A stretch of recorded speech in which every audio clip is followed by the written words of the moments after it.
నమస్కారము. ఈ వీడియోలో మనము రెవరెండ్ డబ్ల్యూ విట్ఫోర్డ్ గారి గురించి తెలుసుకుందాము.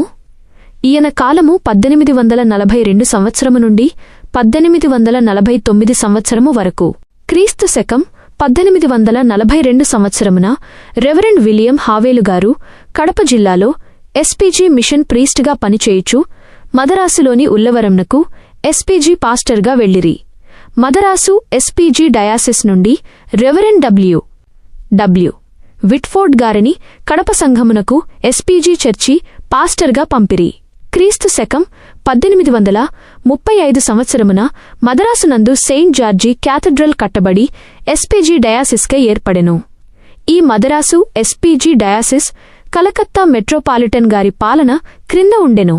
రెవరెండ్ డబ్ల్యూ విట్ఫోర్డ్ గారు మదరాసు నుండి కడపకు తరచుగా వచ్చి హోలీ కమ్యూనియన్ సంఘమునకు ఇచ్చుచూ సంఘ కొరతలు తీర్చి తిరిగి మదరాసుకు వెళ్లేవాడు.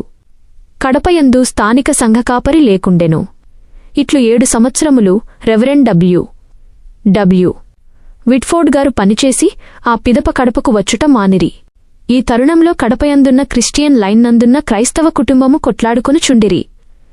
వీరు క్రైస్తవ విశ్వాసమును వీడి తిరిగి తమ పాత దేవతల ఆచారములు ఆచరించ మొదలుపెట్టిరి. క్రిస్టియన్ లైన్ యొక్క చట్టములనుల్లంఘించి భ్రష్టులైరి. సంఘమందు ఐక్యత లోపించెను. క్రైస్తవ విలువలు నానాటికి పడిపోయెను. వీరు కాపరిలేని గొర్రెలవలెనైరి.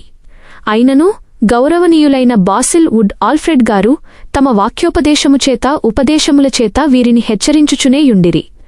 ఏది ఎట్లైనను పాస్టర్ లేకపోవటం వలన సంఘము భ్రష్టుపట్టిపోవుననుటకు ఈ సంఘమే ఒక గొప్ప ఉదాహరణ. పుణ్యక్షేత్రం